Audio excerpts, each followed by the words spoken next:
سکون، امن، امان زندگی کا حق ہے۔ اگر کسی زندگی میں سکون نہ ہو، کسی زندگی کے معاملات میں امن نہ ہو، تو وہ زندگی تکلیف دہ بن جاتی ہے۔ سکون اور امن کا تعلق قانون کی بالادستی میں ہے۔ سکون اور امن کا تعلق عدل و انصاف میں ہے۔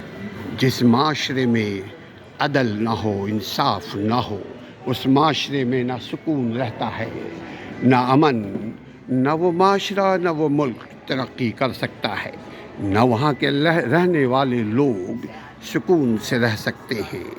سکون کے لیے روٹی، کپڑا، مکان، دوائی، ضروریات زندگی کی تمام چیزیں ضرورت ہے۔ سکون بہت بڑی نعمت ہے۔ امن کے بغیر سکون نہیں، سکون کے بغیر امن نہیں۔